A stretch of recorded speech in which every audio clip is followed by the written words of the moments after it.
Ahoj všichni, vítejte u nového videa. Dnes si povíme o jednom opravdu fascinujícím případu. Tenhle případ mě osobně fascinuje už hrozně dlouhou dobu, takže se předem omlouvám, ale tohle video bude asi trochu delší. Ale tentokrát jsem informace hledala opravdu důkladně, protože i já sama jsem se o tom chtěla dozvědět co nejvíce. A samozřejmě vám chci tyhle informace předat, takže to nebudeme nějak prodlužovat a půjdeme rovnou k věci. V sobotu 3. června 1995 byla neidentifikovaná žena nalezena mrtvá v hotelovém pokoji v Oslu, hlavním městě Norska. Její smrt byla nakonec označena za sebevraždu, přestože to mnoho důkazů vyvracelo.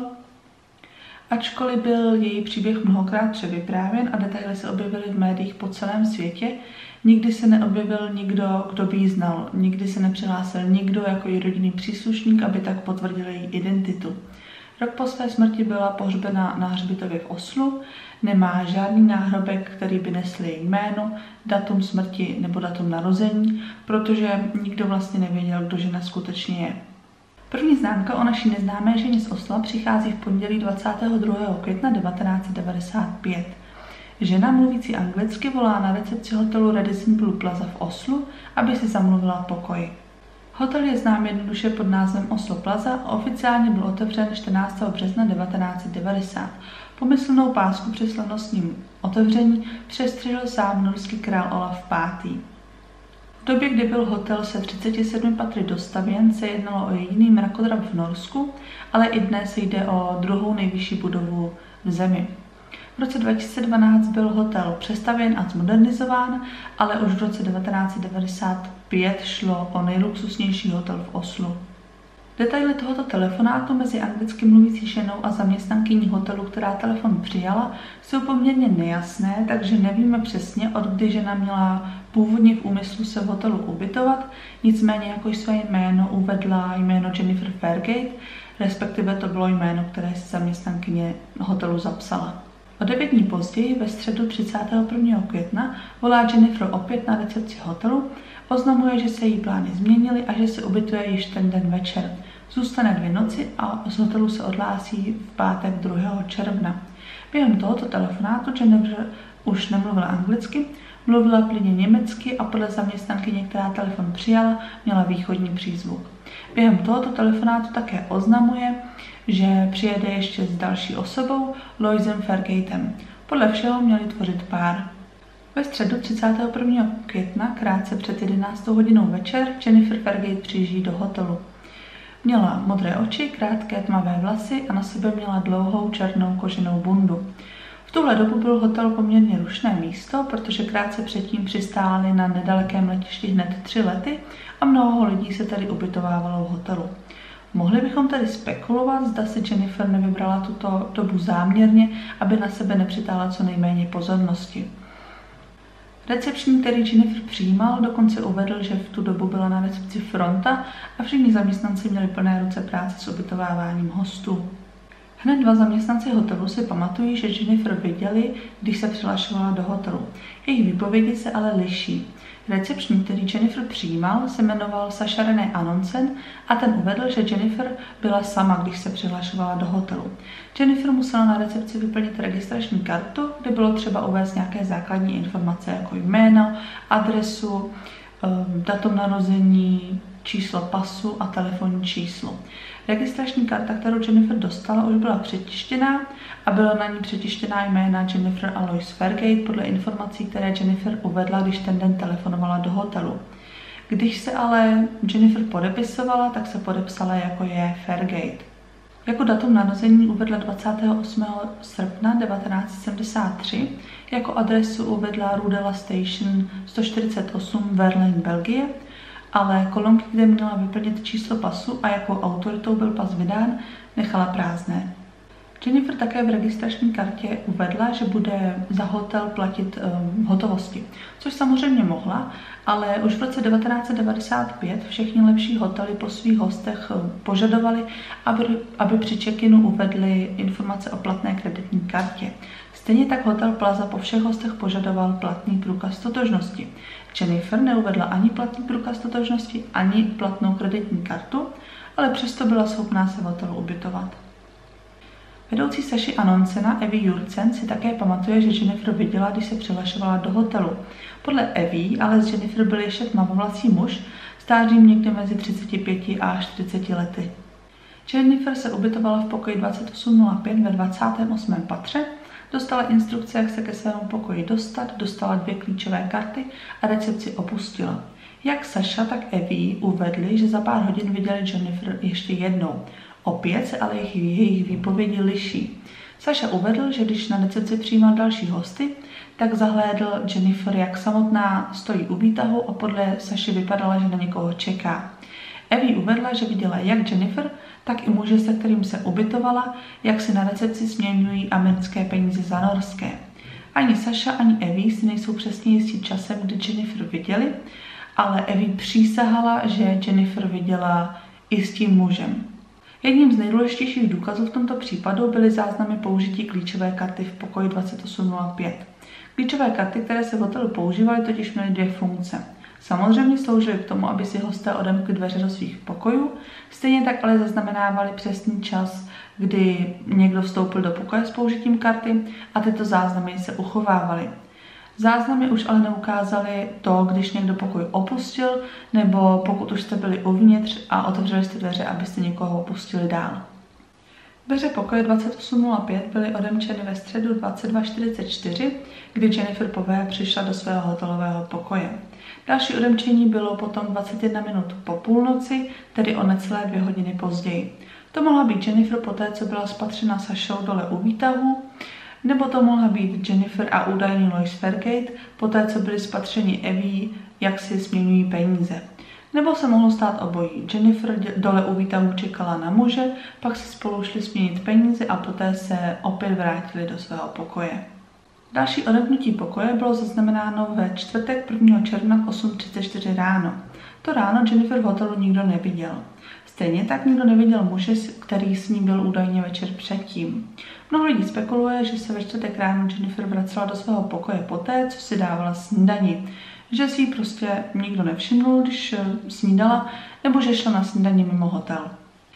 Ten den také Jennifer znovu navštívila recepci hotelu a znovu změnila svoji rezervaci. Tentokrát změnila datum odhlášení z hotelu a to zpátku na neděli. Dostala 2 nové klíčové karty a ani tentokrát nemusela uvádět platnou kreditní kartu nebo platný průkaz totožnosti. A to je prostě fakt divný. Dokonce i Evie Jurcen později uvedla, že vůbec nechápe, že se něco takového mohlo stát. V hotelu měli velice přísné rutiny, které každý zaměstnanec musel dodržovat a něco takového by tady nemělo být možné. Na druhou stranu Saša Anonsen uvedl, že se to klidně mohlo stát. Uvedl, že si pamatuje, že na recepci ten večer byla velká fronta a že prostě šlo o to, aby každý host dostal svůj pokoj co nejdříve a nemusel dlouho čekat. Docela by mě zajímalo, zda ten večer, když bylo na hotelu tak rušno, se více hostů ubytovalo, aniž by museli udávat platný průkaz totožnosti nebo platnou kreditní kartu, nebo byla Jennifer jediná. Možná bych i uvěřila tomu, že Jennifer proklouzla jednou, ale 2krát. Takže pokoj 2805 byl odemčen ve čtvrtek ráno, pak Jennifer prodlouží svůj pobyt, pak ale pokoj nebyl odemčen až do pátku 2. června v 8:50 ráno. To by mohlo znamenat 2 věci.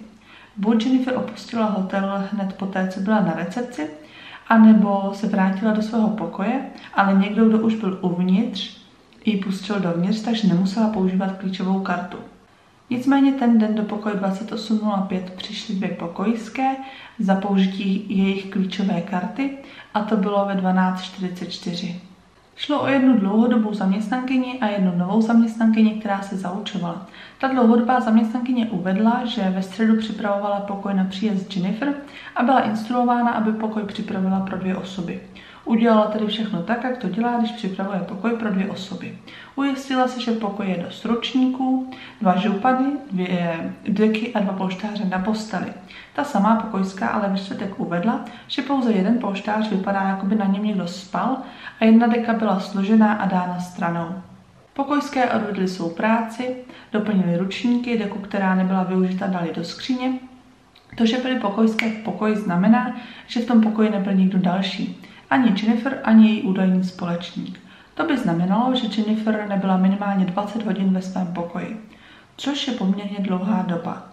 Neexistují ani žádné důkazy, ani žádné stopy o tom, kde se Jennifer v tuto dobu nacházela. Ale někde tu noc strávit musela. Leda, že by si celý den a celou noc procházela po Oslu. Ovšem neexistuje ani žádný důkaz, že v Oslu vůbec zůstala. Hotel Plaza se nacházel 5 minut chůze od hlavního vlakového nádraží, kam Jennifer mohla velice jednoduše dojít a odjet prakticky kamkoliv. Někdy během čtvrtka, když byla Jennifer mimo hotel, někomu na recepci došlo, že udělali chybu a že Jennifer ubytovaná v hotelu, aniž by udala informace o platné kreditní kartě. Recepce tak poslala zprávu na televizi v pokoji 2805, ve které žádali Jennifer nebo kohokoliv, kdo v pokoji bydlel, aby se dostavil na recepci a potřebné informace doplnil. Tato zpráva by se objevila na obrazovce televize, takže pokud byste sledovali televizi, tato zpráva by tam vyskočila a nezmizela by, dokud byste nezmačkli OK a nepotvrdili přečtení té zprávy. Během čtvrtka nikdo nepotvrdil přečtení této zprávy. V pátek ráno, jak už víme, byl pokoj 2805 odemčen klíčovou kartou v 8.50. V 8.50 bylo také potvrzeno přečtení této zprávy. Takže někdo, pravděpodobně Jennifer, vešel do pokoje, zapnul televizi, tam vyskočila tato zpráva a ten někdo pak zmáčkl OK a potvrdil tak přečtení této zprávy, aby mohl dál sledovat televizi. Nikdo se ale nedostavil na recepci, aby doplnil potřebné informace. Jedna pokojská, která ten den pracovala ve 28. patře, byla zrovna na chodbě a brala si něco ze svého vozíku, když viděla Jennifer, jak jde po chodbě směrem ke svému pokoji. Když se ženy míjely, tak Jennifer řekla dobré ráno v angličtině, pak použila klíčovou kartu a zmizela ve svém pokoji. O moment později se dveře opět otevřely, Jennifer vystrčila ruku a zvenku na kliku pověsila cedulku nerušit. Pak se dveře opět zavřely. Pak Jennifer ještě jednou opustila svůj pokoj nebo do pokoje vyšel někdo jiný s použitím druhé klíčové karty, protože naposledy, co byl pokoj 2805 odemčen, bylo krátce poté v 11.03. To by bylo naposledy, co Jennifer opustila svůj pokoj živá. V pátek ve 20.06 si Jennifer objednala přes pokojovou službu večeři, klobásu a bramborový salát. A toto jídlo jí ve 20.23 doručila zaměstnankyně hotelu Kristen Anderson. Jak už bývá zvykem, zejména v takto dobrých hotelech, tak Kristen nenechala to jídlo pouze na chodbě za dveřmi, ale zaklepala a vstoupila dovnitř, aby mohla jídlo prostřít na stůl, který byl v pokoji. Takže byla schopná si všimnout pár věcí. Kristen vypověděla, že pokoj byl velice čistý a uspořádaný, skoro jako by v něm nikdo nebydlel. Když si všimla postele, tak nabyla dojmu, že v ní nikdo nespal od té doby, co tam den předtím byly pokojské, protože postel byla perfektně ustlaná. A podle všeho v tomto hotelu mají pokojské za zvyk stát postele způsobem, který hosté jen velmi těžko dokážou napodobit, obzvláště takhle dokonale. Kristen si také v pokoji všimla kufru na kolečkách, což jí vedlo k tomu uvažovat, zda žena, která v pokoji bydlí, není letuškou, protože v tomto hotelu se ubytovávaly velice často právě letušky. Kristen také uvedla, že Jennifer na sobě měla dlouhou sukni, ale to, čeho si hlavně všimla, bylo velmi velké spropitné, které od Jennifer dostala. Jennifer jí dala bankovku v hodnotě 50 norských korun, jen tak pro představu v dnešní době by to bylo přibližně 124 českých korun. Kristen uvedla, že obvykle od hostů dostávají maximálně 10 norských korun, takže tohle bylo opravdu neobvykle velké spropitné. Kristen také uvedla, že Jennifer neměla zájem o jakoukoliv konverzaci a že bylo velmi jednoduché prostřít jídlo na stůl, protože na tom stole nebylo nic jiného. Ten samý večer si někdo z pokoje 2805 koupil něco přes službu Pay-per-view, stejně tak i následující den v sobotu. Pay-per-view byl druh placené televize, pomocí které si divák mohl zakoupit určitou událost ke sledování. Tato událost se pak vysílala ve stejný čas pro všechny, kteří si ji zakoupili. V dnešní době se tato služba orientuje výhradně na živé vysílání určitých událostí, zejména sportovních zápasů v bojových umění, boxu, wrestlingu a tak podobně. V minulosti bylo ale také možné přes tuto službu sledovat celovečerní film nebo třeba porno. V policejních spisech ale není žádná známka o tom, co bylo z pokoje 2805 přes tuto službu zakoupeno a sledováno. V pátek večer v 8.57 recepce opět poslala zprávu na televizi do pokoje 2805, že je třeba dojít na recepci a doplnit informace ohledně platné kreditní karty. Tato zpráva byla opět přijata, ale nikdo se na recepci nedostavil. Někdy mezi pátečním večerem a sobotou někdo v pokoji vypil 3 nápoje z minibaru, kolu, dietní kolu a pomerančový nápoj. Někdo také otevřel pytlík brambůrků. V sobotu 3. června v 19:35 recepce poslala další zprávu na televizi v pokoji 2805. I tato zpráva byla přijata a ignorována. V tuto chvíli recepci už došla trpělivost. Oni samozřejmě věděli, že ty zprávy někdo přijal, tedy že je někdo viděl, ale nikdo se na recepci nedostavil. Evy Jurcen, která v tu noc pracovala na recepci, tak poslala jednu zaměstnankyni do 28. patra, aby se podívala, co se děje. Ta se o chvíli později vrátila s tím, že na dveřích pokoje 2805 stále visí cedulka nerušit. Recepce tedy uvědomila hotelovou ochranku a v 19:50 člen ochranky Espen Nás zaklepal na dveře pokoje 2805. Podle Espena pouze krátký moment poté, co zaklepal na dveře, uslyšel výstřel. Espen běžel zpět k výtahu, sjel dolů do kanceláře ochranky a uvědomil svého vedoucího. Ochranka se rozhodla zavolat policii a udat jim údajná jména 2 obyvatel pokoje, Jennifer a Lois Fairgate, aby zjistili, zase nejedná o nějaké zločince nebo něco podobného. A ukázalo se, že ani Jennifer, ani Lois Fairgate nikdy neexistovali. Vedoucí ochranky vyjel nahoru a ve 20:04 zaklepal na dveře pokoje 2805. Jelikož mu nikdo neotevřel, tak použil svoji speciální klíčovou kartu, která jako jediná byla schopna otevřít dveře, které byly zamčené zevnitř. Vedoucí ochranky vypověděl, že v pokoji byla tma, ale že byla zapnutá televize. Od dveří moc dobře neviděl do pokoje, nikdo nereagoval na volání a tak se rozhodl vstoupit dál do pokoje. A tehdy uviděl tělo ženy ležící na posteli. Žena se nehýbala, nereagovala na volání a vedoucí ochránky také popsal zvláštní štiplavý zápach, což mohl být zápach po výstřelu ze zbraně. Vedoucí ochránky tedy opustil pokoj a zavolal policii. Policie přijela a vstoupila do pokoje. Na posteli leželo tělo Jennifer Fairgate ve velice zvláštní pozici. Jako by si nejprve sedla na kraj postele a potom si horní polovinu těla položila. Takže horní polovina jejího těla ležela na posteli a její nohy visely z postele dolů. Chodidla obutá v černých botách na podpatku se dotýkala země. V pravé ruce Jennifer držela zbraň. Jednalo se o poloautomatickou pistoli Browning ráže 9 mm. Příčina smrti bylo tedy střelné zranění uprostřed čela. Ruku, ve které Jennifer zbraň držela, měla úhledně položenou na hrudi.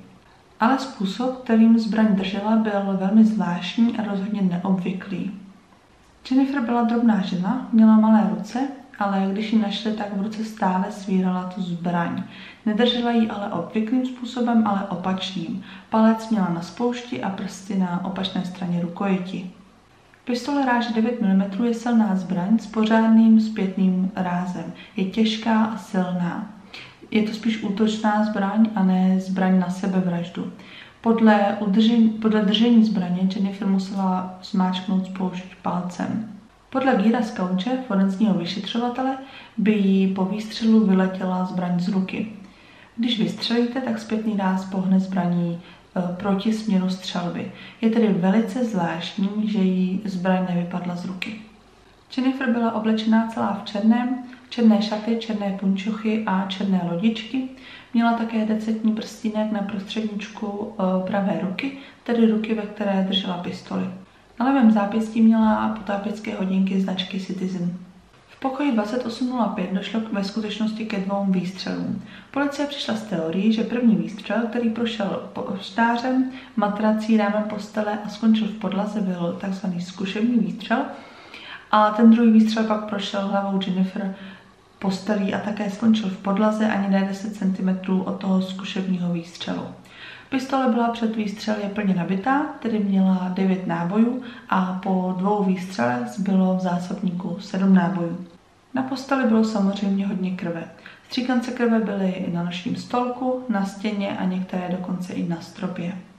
Na zemi na levé straně postele ležely 2 nábojnice z kulek, které byly vystřelené. Vedle postele ležel také malý černý kufřín, ve kterém nebylo nic jiného než 25 9 mm nábojů, což dělá celkem 34 nábojů, které by Jennifer potřebovala k tomu, aby se mohla zabít. Sebevražda byla téměř okamžitě hlavní teorií policie. Jejich teorie zněla, že se Jennifer držela stranou, na kliku dala cedulku nerušit, aby tak mohla být sama, trávila většinu času ve svém luxusním pokoji a připravila se na to, co věděla, že se stane. Na svou smrt. V pokoji nebyly žádné známky po tom, že by tam žil někdo další. Vše ukazovalo na to, že tam žila sama, nebyly tam ani žádné známky boje. V jednom policejním spise se píše, že se byli na 99,9% jistí, že jde o sebevraždu. Ale na místě činu bylo hned několik věcí, které sebevraždu tak trochu popíraly. Tak za prvé Jennifer neměla na rukou žádné stopy krve a pozdější testy odhalily, že tam neměla ani žádné povýstřelové zplodiny. Což je poté, co údajně hned 2krát vystřelila ze zbraně, poměrně zvláštní. Když se lidé chtějí zabít, tak se jim většinou třesou ruce. Často proto uchopí levou rukou hlaveň zbraně a pak je možné vidět typické stopy po krvi nebo saze. Hlavní patolog univerzity v Oslu uvedl, že nikdy neviděl případ sebevraždy, kde by na rukou nebyly stopy ani po krvi, ani po sazích. Na místě činu byly stopy krve všude okolo. Na posteli, na nočním stolku, na stěně, na stropu, ale ne na rukou. To je poměrně obtížné vysvětlit. Hlavní patolog univerzity v Oslu uvedl, že vraždu v tomhle případě nelze vyloučit. Pár věcí o zbraně, kterou Jennifer použila. Sériové číslo této zbraně bylo dokonale odstraněno, což je poměrně běžné u nelegálně držených zbraní, aby nemohly být vystopované. Běžné ale většinou je, že jsou tyto čísla upilovaná. U této konkrétní zbraně bylo číslo ale odstraněno nějakou kyselinou a ať už to udělal kdokoliv, tak věděl přesně, jak hluboko se musí dostat, aby to číslo kompletně odstranil. Musel to tedy udělat nějaký profesionál. Většinou, když je sériové číslo upilováno, tak má policie speciální techniky a technologie, díky kterým je možné to číslo přeci jen zjistit. Ale u této zbraně to prostě nebylo možné. Policie byla akorát schopná zjistit, že tato zbraň byla vyrobena v belgické továrně někde mezi roky 1990 a 1991. Policie hledala otisky prstů, našli pouze otisky, které patřily Jennifer. Její otisky byly předány Interpolu, nikdo na ně ale nereagoval. Otisky tedy nebyly v žádné databázi. Nicméně ani její otisky, ani žádné jiné otisky nebyly nalezeny na té zbrani nebo na nábojích uvnitř. Jennifer u sebe také neměla žádné rukavice a žádné nebyly ani nalezené v pokoji. Podle policie na té zbraně nebyly otisky, protože Jennifer držela tu zbraň velmi zvláštním způsobem, což jsem schopná pochopit, ale to, že nebyly její otisky ani na těch nábojích, jak by tu zbraň tedy nabila. Otisky na nábojích uvnitř zbraně jsou velmi častým důvodem, proč jsou zločinci dopadeni. Zbraň sice od otisků otřou, ale na náboje už zapomenou. Velmi zvláštní je také pozice, ve které ležela. O tom, že stále svírala zbraň v ruce, už jsem se zmiňovala, ale připuštěme k tomu také fakt, že ruku se zbraní měla úhledně položenou na hrudi, což je velmi zvláštní.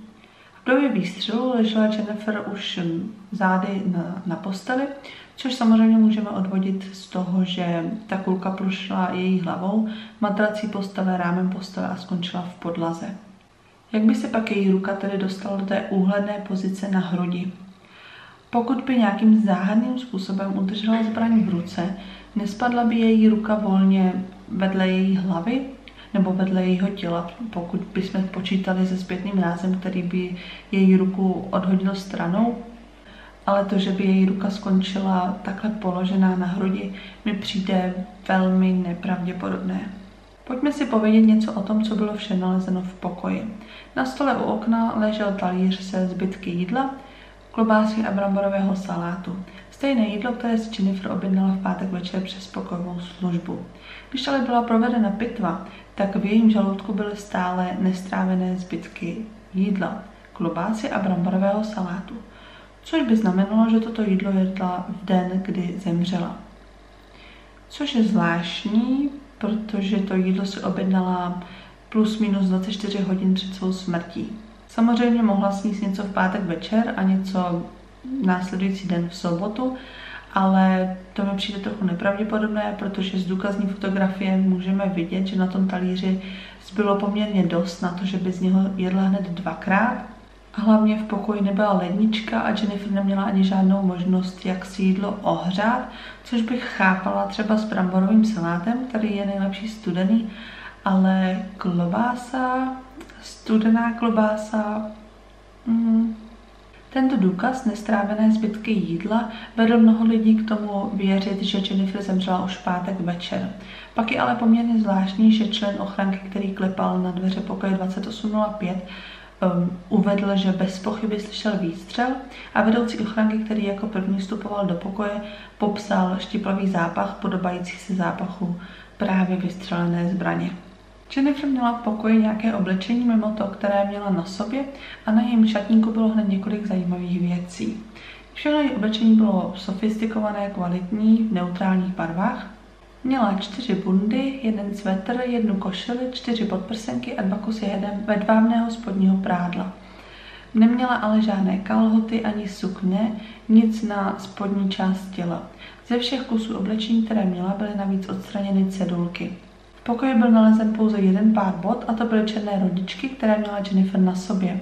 Jméno výrobce bylo z těchto bot smazáno, stále ale byl čitelný nápis vyrobeno v Itálii. Na stole vedle talíře byla nalezena pánská kolínská Ungaro, kromě toho ale nebyly v pokoji vůbec žádné osobní věci. Žádný kartáček, pasta, žádný hřeben, žádné toaletní potřeby, žádná kosmetika, žádný make-up. Což je zvláštní, protože když Jennifer našli, tak měla namalované oční linky. V koupelně byly také důkazy toho, že se někdo sprchoval. Šupan z koupelny byl hozený na posteli, na zemi vedle vany ležel použitý ručník, hotelové mýdlo bylo vybalené a leželo na umyvadle, stejně tak hotelový šampon byl otevřený a použitý. Pokud se Jennifer sprchovala a dokonce si i myla vlasy, jak se pak mohla namalovat, když v pokoji nebyl vůbec žádný make-up? V pokoji také nebyl kufr na kolečkách, kterého si všimla Kristen Anderson, když v pátek večer přivezla Jennifer její večeři. Stejně tak se nenašla dlouhá sukně, kterou podle Kristen měla Jennifer na sobě. Podle toho, co víme, ale Jennifer neopustila svůj pokoj od pátečního rána. Kam se tedy tyto věci poděly? Policie také nenašla žádný doklad totožnosti, žádnou kreditku, žádný pas, žádnou občanku, řidičák, žádnou peněženku, žádné klíče od auta, od domu. Nebyly tam žádné peníze, žádné účtenky od čehokoliv, žádné letenky, žádné jízdenky na vlak, žádné cestovní plány, žádné knihy, časopisy, žádné fotky, prostě žádné osobní věci. Nic, co by naznačovalo identitu té ženy. Otázkou je, zda tyto věci tam nebyly, protože je tam Jennifer nikdy nepřivezla, anebo že je někdo odnesl pryč. V pokoji byl také pult s minibarem, na kterém ležely ty 3 prázdné lahve a otevřený pytlík brambůrků. Také tam ležel pytlík, ve kterém byly noviny, konkrétně USA Today.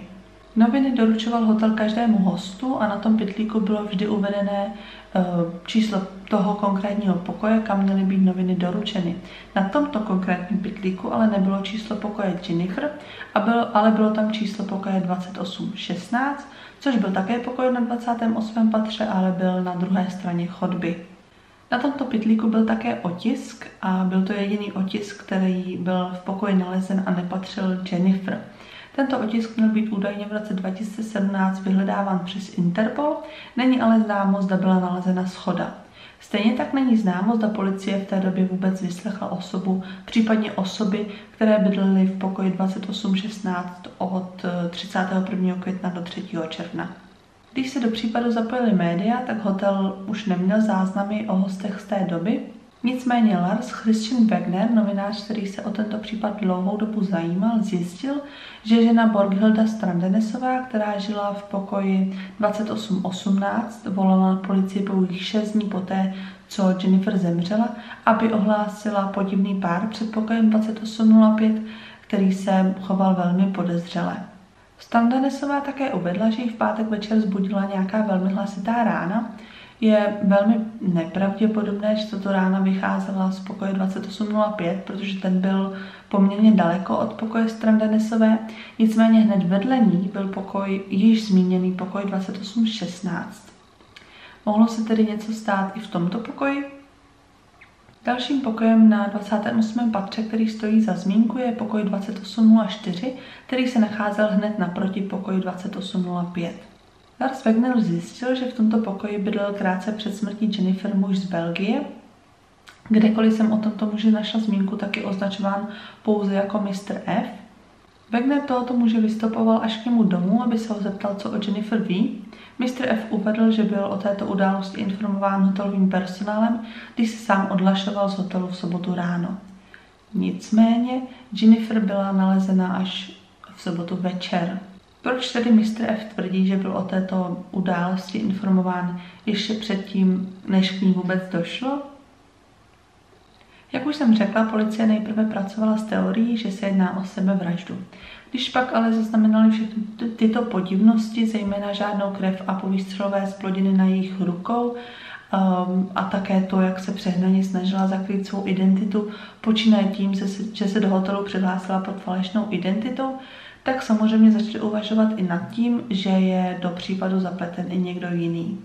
Konec konců na pokoji 2805 oficiálně bydleli 2 lidé, Jennifer a Lois Fairgate. Policie si tedy snažila zjistit, kdo žena vlastně je. A samozřejmě začaly informacemi, které žena uvedla na registrační kartě. Podle registrační karty měla Jennifer žít ve Verlaine v Belgii, což je malá vesnička, která skutečně existuje, má něco málo přes 4000 obyvatel. Novinář Lars Wegner se do této vesničky vydal, aby se pokusil o Jennifer něco zjistit. Musela přece mít nějaký důvod, proč si tuhle vesničku vybrala. Jennifer měla žít v ulici Rudala Station v domě číslo 148. Tato ulice ve Verlaine skutečně existuje, nicméně poslední dům má číslo 98. Lars Wegner se spojil dokonce s místním starostou, který se ve Verlaine narodil a žil tam celý život a znal prakticky všechny obyvatele. Lars mu ukázal portrét Jennifer, ta mu ale nebyla vůbec povědomá. Nikdy tu ženu neviděl. Takže bylo celkem jasné, že Jennifer z Verlaine skutečně nepocházela, jinak byl Lars určitě narazil na někoho, alespoň na jednu osobu, která by ji znala. Tato vesnička je opravdu malá a v 90. letech byla ještě menší, takže by si ji někdo určitě pamatoval. Nějaká spojitost ale stále může být, i když nevíme jaká. Sice z tohoto městečka nepocházela, ale něco o něm vědět musela. Ta ulice, kterou uvedla ve Verlaine, skutečně je. Uvedené telefonní číslo je také v souladu s místními čísly. Lars Wegner spekuluje, že by zde mohla být spojitost se sériovým vrahem Markem Dittroxem. V polovině 90. let Dittrox unesl a zavraždil několik mladých žen, což následně změnilo způsob, jakým se v Belgii a v okolních oblastech zpracovávaly zprávy o pohřešovaných osobách. K prvnímu zmizení došlo 24. června 1995, pouhé 3 týdny poté, co Jennifer zemřela. Pro tuto teorii ale neexistují žádné důkazy. Během bitvy 3 dny po její smrti byla Jennifer testována na alkohol. Tento test byl negativní, nicméně už nebyla testována na žádnou jinou drogu. Také nezkontrolovali její nehty, zda se za nimi nenachází nějaká cizí DNA, což by byl důkaz sebeobrany nebo nějakého zápasu. Také nebyl proveden test na sexuální násilí nebo jakoukoliv sexuální aktivitu těsně před smrtí. Policie tedy nenašla jakýkoliv důkaz, že by se jednalo o vraždu a proto případ uzavřeli jako sebevraždu. Její tělo si ponechali 1 rok pro případnou identifikaci, kdyby se přihlásil nějaký rodinný příslušník. V roce 1996 případ uzavřeli, zničili všechny její věci a všechny důkazy a rozhodli, že ji musí pohřbít. 26. června 1996 proběhl pouze prostý pohřeb, pouze rakev a nosiči rakve. Jak už jsem zmínila, tak Jennifer nemá žádný náhrobek. Nikdo nevěděl, kdo žena vlastně je.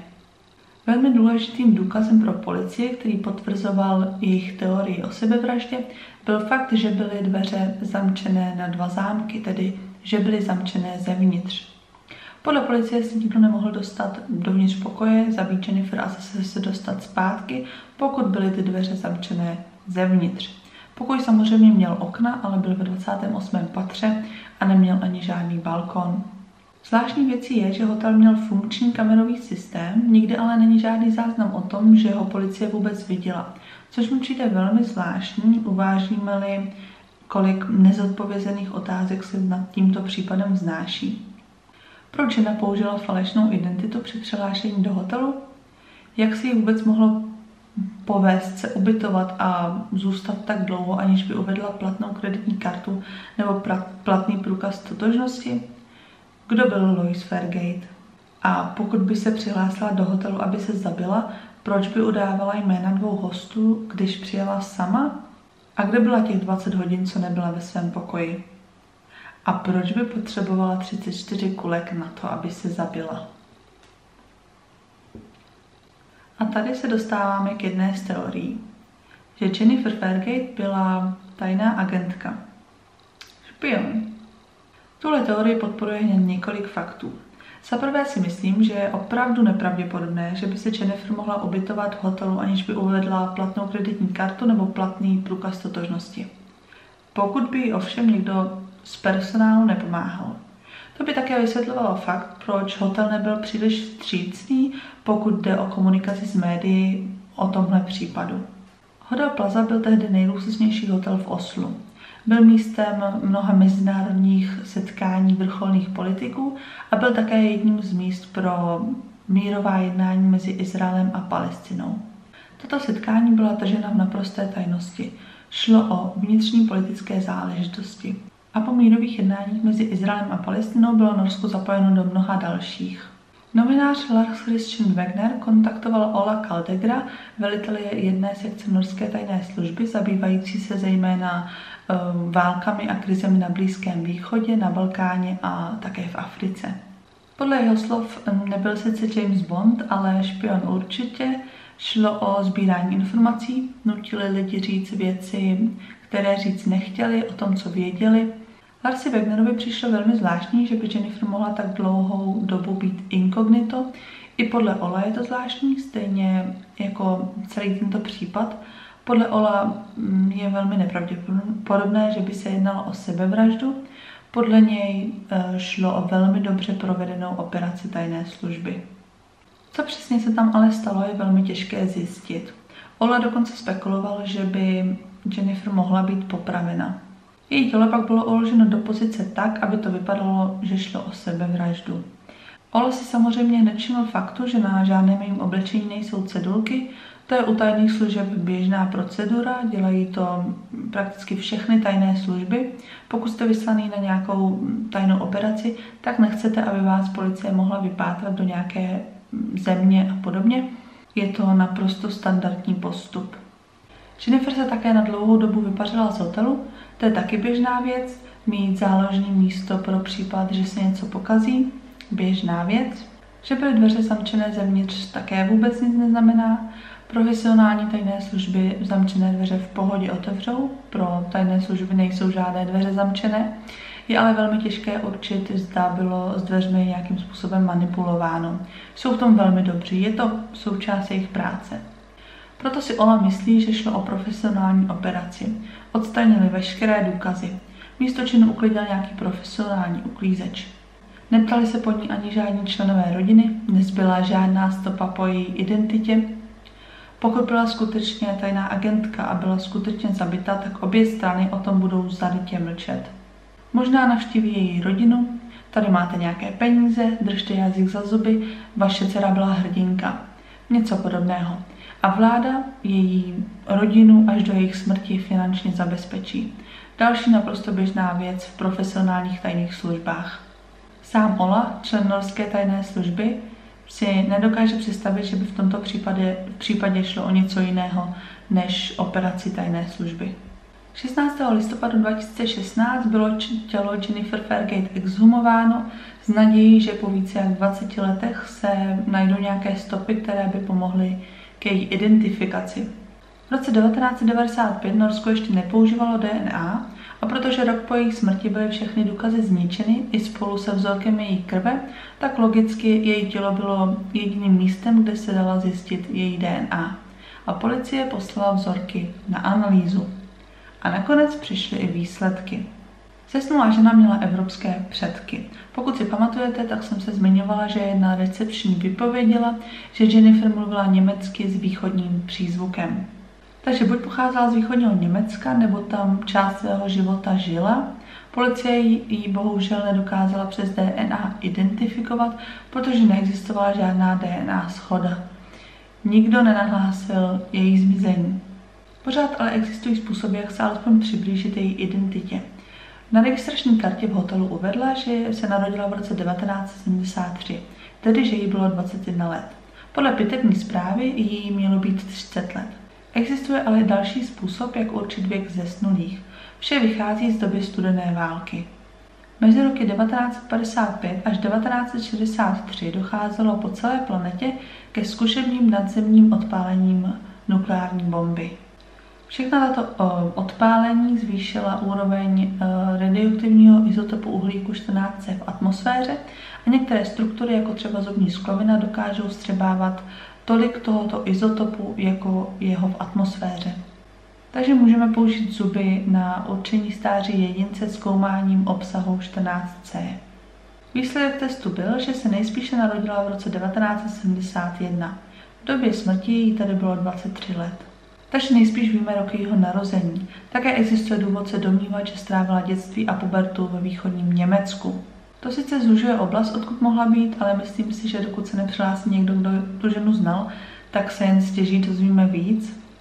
A já věřím tomu, že existuje někdo, kdo tu ženu znal, kdo ví, kdo to je. Otázkou je zase přihlásí, pokud dostali od nějaké tajné služby zaplaceno, aby zůstali sticha. Tak co si myslíte? Byla Jennifer Fairgate skutečně špion? Nebo máte nějakou svoji teorii? Určitě mi dejte vědět v komentářích a já se na vás budu těšit zase u dalšího videa. Mějte se krásně a dávejte na sebe pozor. Čau!